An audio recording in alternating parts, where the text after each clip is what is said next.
Hello guys, bike academy में आपका स्वागत है। आशा करता हूँ आप लोग अच्छे होंगे। मेरा नाम योगेंद्र है और मैं यहाँ इंडियन पॉलिटी एंड कॉन्स्टिट्यूशन की क्लास ले रहा हूँ। हमारा तीसरा चैप्टर चल रहा है संविधान की प्रमुख विशेषताएं। इसका हमारा दूसरा पार्ट आज की वीडियो में है और इससे पहले के जो 2 चैप्टर हो चुके हैं उसकी पीडीएफ मैंने मर्ज करके अपने टेलीग्राम चैनल पर डाल दी थी। तो अगर आपको वो पीडीएफ चाहिए रिवीजन के लिए तो आप वहां से जाके डाउनलोड कर सकते हैं। उसका लिंक डिस्क्रिप्शन बॉक्स में दिया हुआ है। आप वहां से चैनल को ज्वाइन कर सकते हैं और आप देख सकते हैं क्या क्या प्रोडक्टिव है आपके लिए। ओके, तो चलिए लेक्चर शुरू करते हैं। सबसे पहले हम देखेंगे एकीकृत एवं स्वतंत्र न्यायपालिका। ये संविधान की विशेषता है। संविधान की विशेषता में 6 हम विशेषताएं पहले देख चुके हैं। अब हम न्यायपालिका के बारे में थोड़ा सा देखते हैं। भारत की न्यायपालिका कैसी है? न्यायपालिका अपने आप में ही एकीकृत और स्वतंत्र है। ठीक है, इसकी 2 विशेषताएं, ये एकीकृत भी है और इसके साथ साथ स्वतंत्र भी है। सबसे पहले तो भारत की न्याय व्यवस्था में क्या है? शीर्ष पर सर्वोच्च न्यायालय है। इसके बाद राज्य स्तर पर उच्च न्यायालय है। उसके बाद क्या है, जब उच्च न्यायालय के अधीन क्या कार्य करती है? अधीनस्थ न्यायालय कार्य करती हैं, जिन्हें हम जिला अदालत या निचली अदालतें कहते हैं। अगर कोई केस आता है और वो जिला अदालत में फैसला सुनाया जाता है, अगर उस फैसले से आप संतुष्ट नहीं है तो आप उच्च न्यायालय में जा सकते हैं। उच्च न्यायालय के फैसले से भी अगर आप संतुष्ट नहीं है तो सर्वोच्च न्यायालय में जा सकते हैं। लेकिन अगर आपके मूल अधिकारों के बारे में कोई उल्लंघन हो रहा है तो आप डायरेक्ट सर्वोच्च न्यायालय में भी जा सकते हैं। तो इस तरह की विशेषताएं कुछ हमारे देश के न्यायपालिका की हैं। तो देख लेते हैं न्यायपालिका में क्या है। एकल तंत्र है और केंद्रीय कानूनों के साथ साथ ये क्या करती है? राज्य के कानूनों को भी लागू करती है। इसमें केंद्र का कानून और राज्य का कानून अलग अलग नहीं है। ऐसा नहीं है कि अगर कर्नाटक में कोई केस होता है तो उसे सर्वोच्च न्यायालय में नहीं सुना जाएगा कि नहीं, ये तो कर्नाटक राज्य का ही कानून है और इस कानून को वहां के ही उच्च न्यायालय में आप देखिए सर्वोच्च न्यायालय में नहीं जाया जा सकता है। ऐसा कुछ भी नहीं है। आप चाहे कर्नाटक में रह रहे हो, चाहे उत्तर प्रदेश में रह रहे हो, चाहे जम्मू कश्मीर में रह रहे हो, अगर वहां पर कोई केस बनता है और आप उच्च न्यायालय के फैसले से संतुष्ट नहीं है तो आप सर्वोच्च न्यायालय में जा सकते हैं। जबकि अमेरिका के संविधान में अगर हम देखें तो संघीय कानूनों के लिए संघीय न्यायपालिका है, जबकि राज्य कानूनों के लिए राज्य न्यायपालिका है। वहां पर अलग अलग न्यायपालिकाएं कार्य करती हैं। मतलब राज्य के कानून अलग होंगे और संघ के कानून अलग होंगे। जबकि भारत की न्यायपालिका में ऐसा कोई कानून नहीं है। राज्य के लिए और केंद्र के लिए एक ही कानून है और उसे सभी न्यायालयों में सुना जाएगा। ठीक है, सर्वोच्च न्यायालय संघीय अदालत है, ये आपको याद रखना है। और यह शीर्ष न्यायालय है जो नागरिकों के मौलिक अधिकारों के रक्षा की गारंटी करती है। अभी मैंने आपको बताया कि अगर आपके मौलिक अधिकारों का हनन हुआ है तो आप डायरेक्ट सर्वोच्च न्यायालय में जा सकते हैं। ये क्या है? संविधान का संरक्षक भी है। संविधान के 4 स्तंभ हैं। ठीक है, उसमें से पहला स्तंभ सर्वोच्च न्यायालय है। तो ये आपको याद रखना है। आगे के स्तंभ आपके आते जाएंगे और मैं आपको बताता जाऊंगा। ठीक है, तो आप समझ पा रहे होंगे कि हमारे देश की न्यायपालिका किस तरह से कार्य करती है। अब हम बात करते हैं मौलिक अधिकारों की। अभी थोड़ी देर पहले ही हमने बात की थी। तो मौलिक अधिकार क्या है? हमारे देश के भाग 3 में, ठीक है, भाग 3 में मौलिक अधिकार दिए हुए हैं और पहले मौलिक अधिकार 7 थे। अब कुल 6 मौलिक अधिकार हैं। एक मौलिक अधिकार को हटा दिया गया है। तो भाग 3 कहां से कहां तक है? 12 से लेके 35 तक अनुच्छेद में आपका मौलिक अधिकार दिया हुआ है और इसे कहते हैं भाग 3। पहला मौलिक अधिकार क्या है? समानता का अधिकार है और यह अनुच्छेद 14 से लेकर 18 तक है। उसके बाद स्वतंत्रता का अधिकार आता है। 19 से 22 तक शोषण के विरुद्ध अधिकार आता है। 23-24 में धर्म स्वतंत्रता का अधिकार आता है अनुच्छेद 25 से 28 में। और सांस्कृतिक शिक्षा का अधिकार आता है अनुच्छेद 29 से 30 में। अब आता है संवैधानिक उपचारों का अधिकार, वो अनुच्छेद 32 में दिया हुआ है। अब इसमें से डायरेक्ट क्वेश्चन भी पूछ लिए जाते हैं, लेकिन हम क्या करते हैं? हम इन्हें रटने की कोशिश करते हैं और समझ नहीं पाते हैं। तो आपको मैं एक तरीका बताता हूं जिससे आपको कैसे याद रखना है। तो सबसे पहले हम बात करते हैं मनुष्य के बारे में। मनुष्य क्या है? मनुष्य एक सामाजिक प्राणी है। मतलब कि ये एक समाज है, इसमें कई तरह के मनुष्य रह रहे हैं और ये है आप। ठीक है, अब आप इस समाज में जाएंगे तो सबसे पहले आपको क्या चाहिए? आपको चाहिए कि जो भी लोग इसमें रह रहे हैं उनके साथ आपकी समानता हो। ठीक है, इसलिए सबसे पहले समानता का अधिकार आता है। उसके बाद क्या होगा? जब आप यहां पर आ जाएंगे, आपको समान अधिकार मिल जाएंगे, तो आपको क्या चाहिए? आपको स्वतंत्रता भी चाहिए, क्योंकि यहां पे आपको कुछ तो करोगे ना। यहाँ आके आपको किसी भी तरह का कोई बिजनेस करना है, कोई पढ़ाई करनी है, तो उसके लिए स्वतंत्रता चाहिए। आपको रहने का तरीका, किस तरह से आपको रहना है, इसलिए आपको थोड़ी सी स्वतंत्रता चाहिए। आप ऐसा नहीं किसी के अंडर काम कर सकें, इसलिए आपको चाहिए स्वतंत्रता का अधिकार। जब स्वतंत्रता आ जाती है तो आप पर इतनी स्वतंत्रता भी नहीं आनी चाहिए कि आप दूसरों का शोषण करने लगें। अगर आपके पास स्वतंत्रता होगी तो आप क्या करेंगे? आपके पास तो स्वतंत्रता है कहीं पर भी जाने की, किसी के भी घर में चले जाएंगे, तो इस तरह के शोषण आप कर सकते हैं। इसलिए अब आपको चाहिए शोषण के विरुद्ध अधिकार। तो जब शोषण के विरुद्ध जब अधिकार मिल जाएंगे आपके, जब आप भी एक सामाजिक प्राणी बन जाएंगे, तो आपको क्या चाहिए? आपको एक धर्म चाहिए। और धर्म की क्या चाहिए? आपका कोई एक धर्म होगा। और धर्म की क्या चाहिए? स्वतंत्रता चाहिए, क्योंकि आपका धर्म अलग होगा और इन लोगों का धर्म अलग होगा। तो आपका धर्म इन लोगों के धर्म के साथ कंपेयर ना किया जाए या फिर अलग रखा जाए, इसके लिए आपको धर्म की स्वतंत्रता चाहिए। इसलिए अब आती है धर्म की स्वतंत्रता। जब धर्म के बारे में हम सीख जाते हैं तो क्या होता है? धर्म में थोड़ी सी कुरीतियां होती हैं, या फिर जो भी कुरीतियां पुरानी चल रही हैं, जैसे कि किस धर्म को हम छोटा मानते हैं, किसी धर्म को हम बड़ा मानते हैं, जात पात में भेदभाव करते हैं, इस तरह की बातें हमारे धर्म में होती हैं। तो उसके लिए हमें क्या चाहिए? सांस्कृतिक शिक्षा का अधिकार भी चाहिए कि नहीं भाई, हमारा तो धर्म एक समान है और हम सभी धर्मों का सम्मान करते हैं। इस तरह की भावना लाने के लिए हमें संस्कृति शिक्षा का अधिकार चाहिए। जब संस्कृति और शिक्षा का अधिकार भी मिल जाता है तो इन अधिकारों की कौन रक्षा करेगा? उन अधिकारों की रक्षा करने के लिए हमें चाहिए संवैधानिक उपचारों का अधिकार। तो इस तरह से कुछ आप एक सिनेरियो में याद कर सकते हैं, एक स्टोरी आपके दिमाग में चलती रहेगी तो आपको एक सीक्वेंस में याद रहेंगे। आपको तैयारी बहुत आसानी से हो जाएगी, आपको कुछ भी रटना नहीं पड़ेगा, ठीक है। और मैं तो आपको बता रहा हूं कि आप अगर रट के कोई कार्य कर रहे हैं तो आपका ज्यादा दिनों तक सफल नहीं रह पाएगा। आप रिवीजन करते रहिए, आप एक दो बार इस पीडीएफ को देखेंगे तो आपको स्वतः ही तैयारी हो जाएगी। अब मौलिक अधिकारों के बारे में थोड़ी सी बात कर लेते हैं। जिस व्यक्ति के मौलिक अधिकारों का हनन हुआ है वो सीधे क्या कर सकता है? सर्वोच्च न्यायालय में जा सकता है, सर्वोच्च न्यायालय की शरण ले सकता है। और सर्वोच्च न्यायालय के पास किस तरह के अधिकार है? रिट जारी करने के अधिकार है, अभिलेख या रिट जारी करने का अधिकार है। और उसमें क्या क्या होता है? एक होता है बंदी प्रत्यक्षीकरण, फिर होता है परमादेश, फिर प्रतिषेध, अधिकार परीक्षा और उत्प्रेषण, ठीक है। इस तरह के रिट जारी कर सकता है। अब ये रिट हम आगे डिटेल में पढ़ेंगे, एक एक करके हम इनके बारे में थोड़ी सी नॉलेज लेते हैं। सबसे पहले बंदी प्रत्यक्षीकरण। बंदी प्रत्यक्षीकरण क्या है? अगर कोई व्यक्ति हिरासत में ले लिया गया है तो उसके लिए क्या किया जाएगा? उसे जल्द से जल्द अदालत में पेश किया जाएगा। अगर वो निर्दोष साबित होता है तो उसे वहीं छोड़ दिया जाएगा, अगर वो निर्दोष नहीं है तो उस पर केस चलाया जाएगा। तो ये होता है बंदी प्रत्यक्षीकरण, ठीक है। उसके बाद परमादेश। परमादेश का अर्थ है कि हम आदेश देते हैं, मतलब सर्वोच्च न्यायालय आदेश देता है कि कोई व्यक्ति है वो कार्य कैसे कर रहा है, किस तरह से कर रहा है, तो उसकी जांच पड़ताल के लिए आदेश दिए जाते हैं। तो इस तरह का परमादेश होता है। इसके बाद प्रतिषेध। प्रतिषेध आता है उच्च न्यायालयों के बारे में। इसमें उच्च न्यायालय अधीनस्थ न्यायालयों को कोई भी कार्य करने या उसे रोकने के लिए निर्णय दे सकती है। अर्थात वो कह सकती है कि इस कार्य को आपको करना है या इस कार्य को आपको नहीं करना है। ये आता है प्रतिषेध में। प्रतिषेध मतलब नकारना। आगे आता है अधिकार परीक्षा। इसमें उच्च न्यायालय क्या करती है? किसी भी व्यक्ति के लिए वारंट जारी करती है। और वो क्या करती है कि अगर कोई व्यक्ति है वो किसी भी चीज पर दावा कर रहा है, किसी भी निर्णय पर दावा कर रहा है, तो वो क्या करेगी? उस पर वारंट जारी करेगी और कहेगी कि यह दावा सही है या नहीं, इस बारे में जांच की जाए। तो ये आता है अधिकार परीक्षा में। अब हमारा लास्ट है उत्प्रेषण। इसमें कोई उच्च न्यायालय अपने अधीनस्थ न्यायालयों को कहती है कि कोई भी कार्य है वो डिले हो रहा है तो आप ऐसा करिए, उस कार्य के लिए या तो जल्दी से जल्दी निर्णय दीजिए या फिर उस कार्य को किसी और न्यायालय को सौंप दीजिए जिससे वो उस पर निर्णय दे सके। तो इस तरह के कुछ अधिकार होते हैं, कुछ रेट होती हैं, वो अनुच्छेद 32 के तहत जारी की जाती हैं और ये सर्वोच्च न्यायालय और उच्च न्यायालय द्वारा कार्य किया जाता है। तो ये हम डिटेल में पढ़ेंगे। अभी हम केवल विशेषताएं देख रहे हैं कि संविधान में आखिर क्या क्या है, तो इन सब के बारे में हम जान रहे हैं। अगला देखते हैं, मौलिक अधिकार की कुछ सीमाएं भी हैं, ठीक है। मौलिक अधिकार ये नहीं है कि मौलिक अधिकारों को अब खत्म नहीं किया जा सकता है और व्यक्ति का मौलिक अधिकार है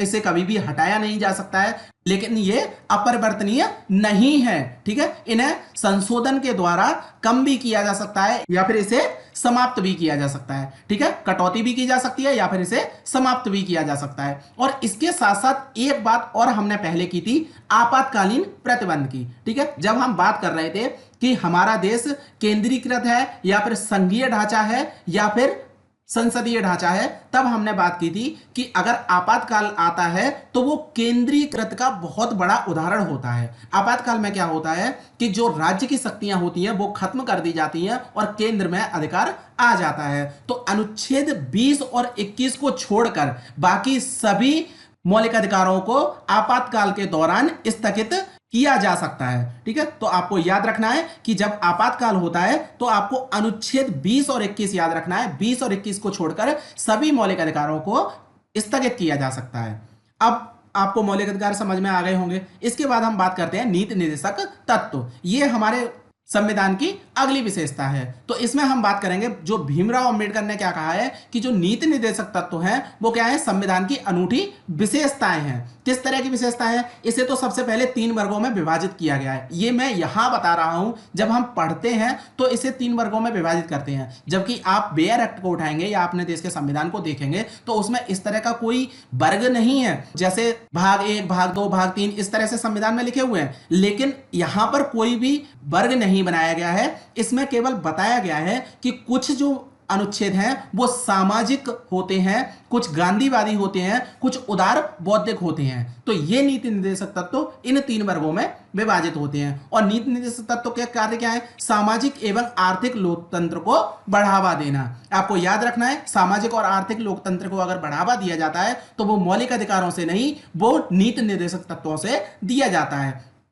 और इसका एक प्रमुख उद्देश्य है कल्याणकारी राज्य की स्थापना करना। इसका क्या है, इसमें कानूनी रूप से लागू नहीं किया जा सकता है। इस पर कानून नहीं है कि अगर यह कार्य नहीं किया गया तो कानून चला जाएगा। हम क्या करें, कोई भी एक सरकार बनाए और सरकार ने क्या किया, नीति निर्देशक तत्वों का पालन अच्छी तरह से नहीं किया तो उन पर केस कर दिया गया। ऐसा नहीं हो सकता है। इस पर केस नहीं किया जा सकता है कि नहीं तुमने हमें शिक्षा नहीं दी या हमारे लिए कल्याणकारी कार्य नहीं किए, इसके लिए हम क्या करें, हम उच्च न्यायालय में चले जाएं। ऐसा नहीं हो सकता है। इसमें शासन व्यवस्था को क्या किया है, कुछ निर्देश दिए गए हैं। वो निर्देश क्या है कि जब भी कोई कानून बनाया जाएगा तो नीति निर्देशक तत्वों के सिद्धांतों को भी अपनाया जाएगा। अर्थात कोई भी कानून बनाते समय हमें नीति निर्देशक तत्वों को ध्यान में रखना है कि उनके अनुसार हम कानून बना रहे हैं, हमारे देश का कल्याण हो रहा है या हमारे देश में रहने वाले लोगों का कल्याण हो रहा है या नहीं हो रहा है। ये हमें सोच विचार करके कोई भी कानून बनाना है। ठीक है, अगर हम नीति निर्देशक तत्वों के महत्व को देखें तो मिनर्वा मिल्स मामले में सर्वोच्च न्यायालय ने एक स्टेटमेंट दिया। उसमें क्या कहा गया, जो भारतीय संविधान की नींव है वो मौलिक अधिकारों और नीति निर्देशक सिद्धांतों के संतुलन पर रखी गई है। अर्थात ये बहुत बड़ी बात है कि मौलिक अधिकार और नीति निर्देशक तत्व एक संतुलन की स्थापना करते हैं जिससे हमारा संविधान टिका हुआ है। ये किसने कहा है? सर्वोच्च न्यायालय ने कहा है। इसका मतलब ये है कि मौलिक अधिकारों और नीति निर्देशक तत्वों का बहुत बड़ा महत्व है हमारे संविधान में। तो अब हम ये दोनों पॉइंट भी समझ चुके हैं। इसके बाद हम कुछ मौलिक कर्तव्य भी देखते हैं। ये हमारी 10वीं विशेषता है। मौलिक कर्तव्य देखेंगे। मौलिक कर्तव्यों का क्या है, मूल संविधान में ये नहीं थे। मतलब अगर हमारा संविधान हमें अपने देश में स्वतंत्रता के साथ रहने का एक मूल अधिकार देता है तो उसके साथ साथ वह यह भी चाहता है कि तुम्हारे कुछ कर्तव्य भी होने चाहिए अपने देश के प्रति, जिससे हमारे देश की स्वतंत्रता अखंडता बनी रहे और भाईचारे के साथ लोग रहें आपस में मिलकर। इस तरह के जो मूल कर्तव्य हैं वो पहले संविधान में नहीं लिखे हुए थे। इन्हें स्वर्ण सिंह समिति की सिफारिश पर 1976 में 42वें संविधान संशोधन के माध्यम से क्या किया गया, संविधान में शामिल कर लिया गया। और शामिल करके कहां रखा गया, इन्हें संविधान के भाग 4 के ए में रखा गया। और ये 10 मौलिक कर्तव्य हैं। और वो कौन से अनुच्छेद में है? अनुच्छेद 51 का। तो आपको याद रखना है, भाग 3 में मौलिक अधिकार है, भाग 4 में नीति निर्देशक तत्व हैं और भाग 4A जो संविधान के संशोधन द्वारा जोड़ा गया उसमें मौलिक कर्तव्य हैं। और इसके साथ साथ एक बार और संशोधन हुआ 2002 में, 86वां संविधान संशोधन हुआ। उसमें क्या किया गया, मौलिक कर्तव्यों में एक मौलिक कर्तव्य और जोड़ा गया और वह था 6 से 14 वर्ष के बालकों और बालिकाओं के लिए शिक्षा की व्यवस्था की जाए। इस तरह का एक संविधान संशोधन और हुआ और मौलिक कर्तव्य को बढ़ाया गया। तो आपको यह भी याद रखना है। तो मौलिक कर्तव्य में क्या क्या लिखा गया है, इसमें लिखा गया है हमें संविधान, राष्ट्रध्वज और राष्ट्रगान का आदर करना है, राष्ट्र की संप्रभुता बनाए रखनी है, एकता और अखंडता की रक्षा करनी है, और इसके साथ साथ जो हमारे देश में मिश्रित संस्कृति है उसका भी संरक्षण करना है। ठीक है, और उसके साथ साथ हमें सभी के साथ आपसी भाईचारे के साथ रहना है और इसका विकास करते रहना है। तो इस तरह के कुछ मौलिक कर्तव्य हमारे देश के संविधान में लिखे हुए हैं।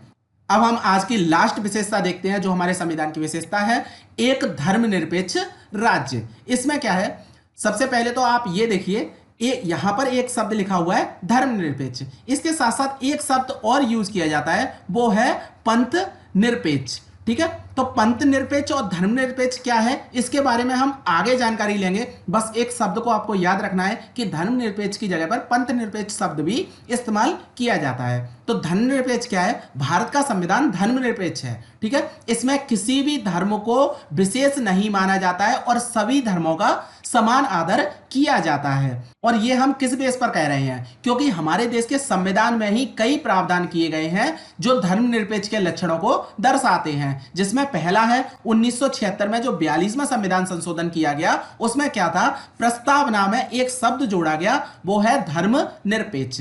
इसके साथ साथ प्रस्तावना ही हमारे देश के हर व्यक्ति की पूजा अर्चना, आस्था, विश्वास की स्वतंत्रता की रक्षा करती है। तो प्रस्तावना में ये लिखा हुआ है, इसका मतलब हमारा देश हर एक व्यक्ति को धर्म की स्वतंत्रता देता है।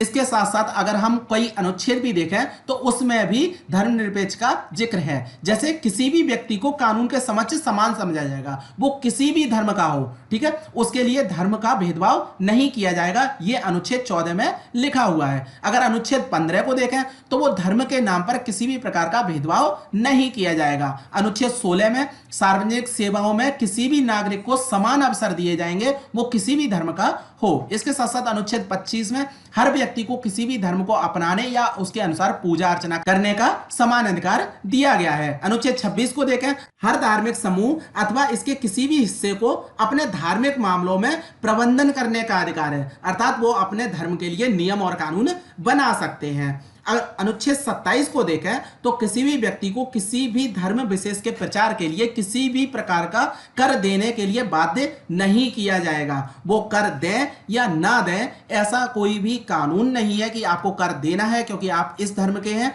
आपको कर नहीं देना है क्योंकि आप अन्य धर्म के हैं। इस तरह का कोई भी प्रावधान नहीं किया गया है। वो स्वेच्छा से कुछ कर सकते हैं लेकिन उन्हें बाध्य नहीं किया जाएगा, ये अनुच्छेद 27 में लिखा हुआ है। अनुच्छेद 28 की अगर हम बात करें, किसी भी सरकारी शैक्षणिक संस्थान में किसी भी प्रकार के धार्मिक निर्देश नहीं दिए जाएंगे। सरकारी शैक्षणिक संस्थान में, ठीक है, याद रखें, बहुत बारीकियां हैं इनमें। ठीक है, तो सरकारी शैक्षणिक संस्थान में किसी भी प्रकार के धार्मिक निर्देश नहीं दिए जाएंगे। इसी प्रकार 29 देखें तो नागरिकों के किसी भी वर्ग को अपनी भाषा, लिपि और संस्कृति को संरक्षित करने का अधिकार है। और अनुच्छेद 30 में है अल्पसंख्यकों को अपनी पसंद के शैक्षणिक संस्थानों की स्थापना करने और उन्हें संचालित करने का भी अधिकार है। अल्पसंख्यक व्यक्ति क्या कर सकते हैं, अपने ही धर्म को बढ़ाने के लिए अपने ही पसंद के शैक्षणिक संस्थानों की स्थापना कर सकते हैं और उनके संचालित करने के लिए नियम भी तय कर सकते हैं।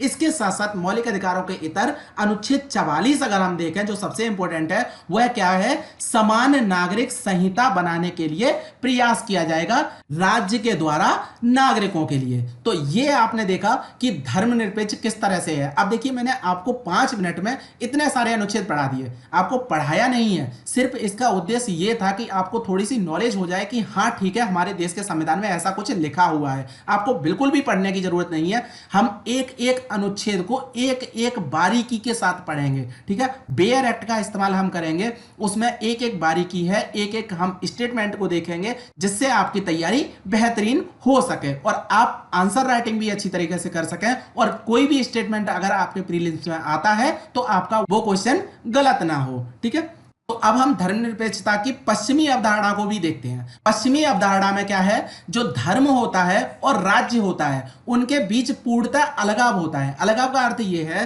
कि धर्म अपने नियम अलग बनाएगा और राज्य अपने नियम अलग बनाएगा। वो ये कहते हैं कि किसी भी सार्वजनिक स्थान पर अगर कोई व्यक्ति जाता है तो उसके लिए राज्य नियम बना सकता है, जबकि वो अपने पर्सनल कोई भी कार्य कर रहा है तो वहां पर अपना कोई भी धर्म अपना सकता है, किसी भी प्रकार का कोई भी निर्णय ले सकता है अपने धर्म के प्रति। लेकिन अगर भारतीय अवधारणा को देखें तो भारतीय अवधारणा कैसी है, इसमें सभी धर्मों का समान आदर किया जाता है। वो पब्लिक में भी अपने धर्म का प्रचार प्रसार कर सकते हैं, लेकिन हाँ, किसी भी व्यक्ति पर कोई जोर जबरदस्ती नहीं की जाएगी। वो स्वतंत्र है अपने धर्म का प्रचार प्रसार करने के लिए, पब्लिक में ही अपने धर्म की चीजों को प्रदर्शित करने के लिए। जैसे कि अगर हम सिख को देखें तो वो कृपाण रखते हैं, केस रखते हैं। इसी तरह से अगर हम हिंदू धर्म को देखें तो वो क्या करते हैं, कलावा बांधते हैं। मुस्लिम धर्म को देखें तो मुस्लिम धर्म नमाज पढ़ते हैं। इस तरह के जो एक्ट हैं वो स्वतंत्रता के साथ पब्लिक प्लेस पर कर सकते हैं। जबकि अगर हम पश्चिमी अवधारणा को देखें, अगर हम फ्रांस की बात करें तो फ्रांस में ये मुद्दा सबसे ज्यादा करंट में बना हुआ है कि वहां के जो लोग हैं वो राज्य का भार अपने सर पर बहुत ज्यादा लिए हुए हैं। उनका क्या मानना है, उनका मानना है कि हम अपने धर्म को प्रसारित करने के लिए स्वतंत्र नहीं है। तो इसके बारे में हम बात करेंगे आगे आने वाली क्लासेस में। तो आपको यहां तक ये समझ में आ गया होगा कि हमारा देश धर्मनिरपेक्ष है। आगे के जो भी पॉइंट हैं वो हम अगली क्लास में डिस्कस करेंगे और इसके साथ साथ हम संविधान की आलोचना भी देखेंगे और हमारी जो पीडीएफ है वो आपको टेलीग्राम चैनल पर मिल जाएगी। तो आज के लिए बस लेक्चर इतना ही। Thank you very much.